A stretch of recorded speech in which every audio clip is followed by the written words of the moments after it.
Hello everybody, welcome back to my movie review series. Today we'll be discussing The Age of Adaline. I watched this one last night.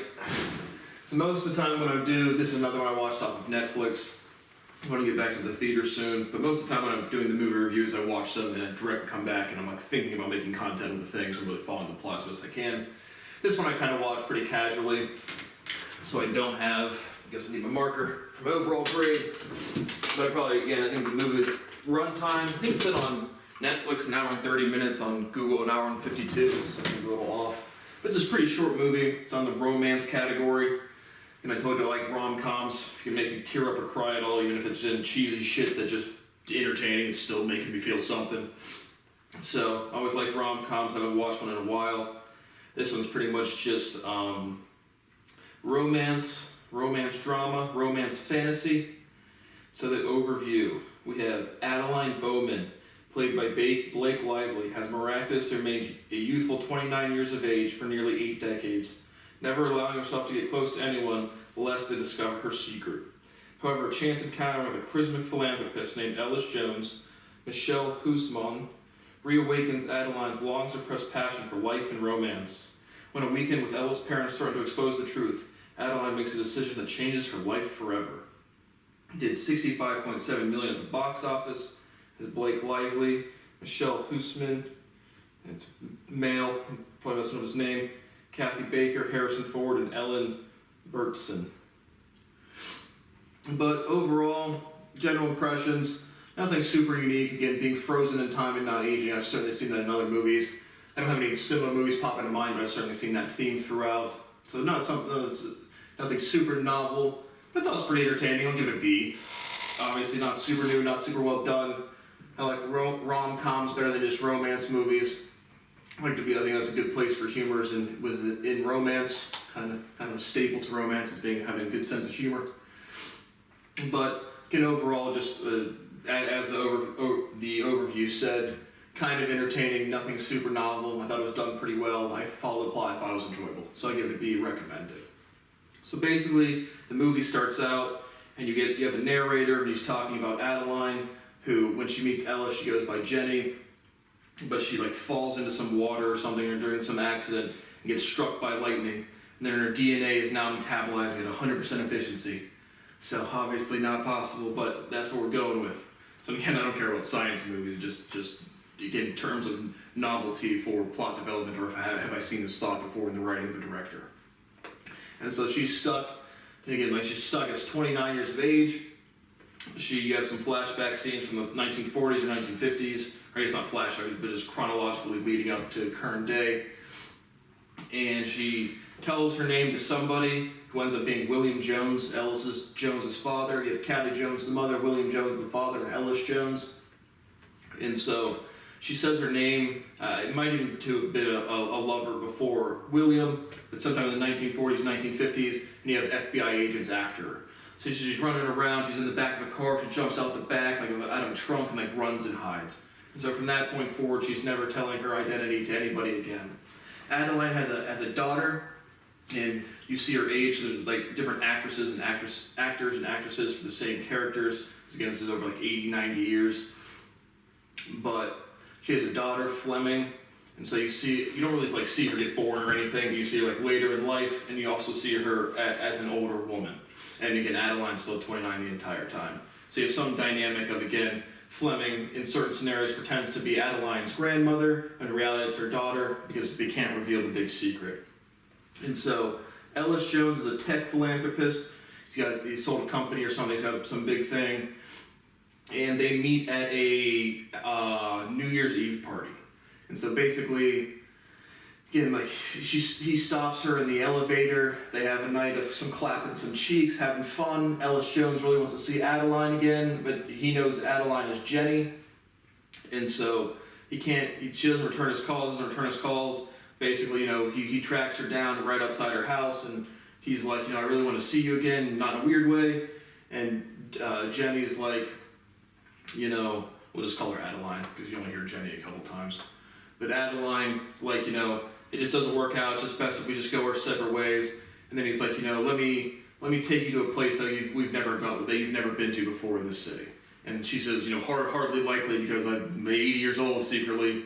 But he takes her to some place, I forget where, like an underground train or something, but just like a date night thing. And so they date for a little bit, they go back and forth, they get some other stuff, some minor plots, and there's some characters I don't recognize at all. Again, I was not watching this movie to make content, but I figured why not. Haven't made a YouTube video in 3 days, gotta keep it running. Over 500 YouTube videos, 43 subs, baby. But yeah, there's just some cast members I don't recall, and they're minor roles at best. Like, I don't remember who Kiki is, I don't remember who Reagan is, I don't remember who Tony is. Again, I watched this last night. But basically, they go back and forth of dating for a little bit, and then Ellis is like, I want you to meet my parents. And so she reluctantly agrees, but she's falling in love with Ellis, and they go to meet her parents. And so the first night there, William Jones is definitely picking up some hints, like you get the flashback scenes of William Jones dating, so basically you have the dad that dated Adaline when she was 29 and he was about that age. Now you have his son dating Adaline, and when they meet the parents, William quickly picks up, like at least the first interaction, like you get the vibe, the sense that they know each other, and they're both kind of picking it up, but no confirmation yet. And so they're talking about, they're having dinner, the four of them, and you meet Kathy Jones. William Jones is clearly has some chemistry with Adaline, and so Kathy's like, "Oh no, William, did Adaline let you clap her cheeks better than when I throw it back for you, William? Who knows?" So Kathy's feeling some type of way in this scene.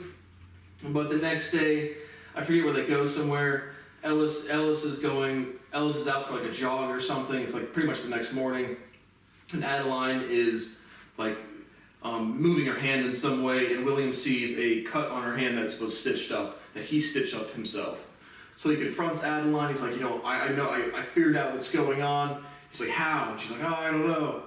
And then she was like, William's like, have you told anybody? She's like, well, and she was like, I was gonna tell Ellis. And so basically, just from a cut on his hand, you realize that's when William has realized who Adaline is. And so, this is a weekend at their parents, and so there's a scene where, again, Ellis and Adaline are together, and they go to visit Fleming, her daughter, who's now terminal or dying. She's in the hospital, pretty much getting her affairs in order, and Fleming throughout the movie is encouraging Adaline to seek love again, and just put yourself back out there, get yourself out in the dating game. And, when Ellis and Adaline show up at the hospital, Fleming's like, introduces herself as her granddaughter, and Adaline's like, no, he knows. And then you get this, the eye contact of, wow, the daughter seeing the mother getting back out there into the dating world again, and they're all proud and happy and having a wonderful time. And so, pretty much like the resolution, again, it's a pretty short review. It's a pretty short movie, and again, I watched it last night, but not really an intent to make a review on it. But the last kind of the entire resolution of the movie is basically she falls in love with Ellis, they're dating, she gets into like another car accident, I believe. I think it's a car accident, and she's getting revived again. Yeah, it's a car accident. And they have EMT there, so it might be one of these people, but there's also EMTs on the cast list. So sorry, Kiki, Tony, and Reagan. There's another scene where Adaline asks Ellis out again back in the beginning of the movie, again taking him to a place that he's never seen. So maybe somebody in there, I just forget what the dates they went on. The final resolution of the movie, Adaline gets in a car accident, and the EMTs use electropulses to restart the heart. I forget what those are called. And basically from doing that reverses the lightning strike when she was underwater, when she was a kid, that froze her DNA. So now her DNA is now metabolizing at a normal rate again, and she plucks out a gray hair and realizes that she's resumed the normal aging process. So she fell in love, not super relevant to the biology, but it was just some random freak events. It's kind of like the background, and then really just a human commentary about dating again. Maybe if you have a past lover or a late spouse, should you get out there and find some more love again? Yeah, we're horny monkeys on a rock, and you're going to want to hump things till you're dead, so you should always get back out there. Like, I'm trying to get out there in the dating game. 29 in a month, never had a girlfriend, on the Tinder every day until I run out of people to swipe on. Yeah, who wants to date Brad? Oh, no, 0, no, not this guy.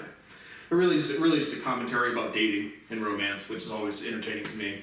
And I like romantic comedies better than just romance movies. I don't really watch too many romance, but with Netflix, I just pick whatever seems kind of good, whatever's trending for the day, and I do reviews now. So, and again, I'd probably watch, when I was in Philadelphia, I'd probably watch the movie at night and I didn't do any content on them. So I've watched a ton of movies. But anything for some content, gotta keep the content rolling for those 43 subs, baby. With like, I know, 0.1% engagement. But again, overall, be entertaining movie, nothing special. Don't care about the science. I think I teared up a couple times. Yeah, just again, any sort of sentimental emotion on the TV will probably get me to tear up or something. I just like vicariously experiencing emotions. But entertaining, nothing super special. Theme was not super new. Similar movies, nothing jumps to mind that I've certainly seen. Being stuck in time, not aging like everybody else. That's like a moderate, biological consideration. Which in reality, again, there's the heartbeat bill. You could never stop metabolism. There are no closed systems. Of course, metabolization is going to metabolize. But again, you could probably hibernate like a bear or slow down your heartbeats, but you're not going to outrun your heartbeat limit. So, overall, for the age of Adaline, Blake Lively could definitely get it, even with lip fillers. Don't like lip fillers, but I like some Blake Lively. Harrison Ford's pretty good. He plays William Jones. So be overall, and thank you for watching my review of The Age of Adaline. Tomorrow will be Ozark and another language video, probably that tomorrow or the following day. Thank you for watching. See you next time.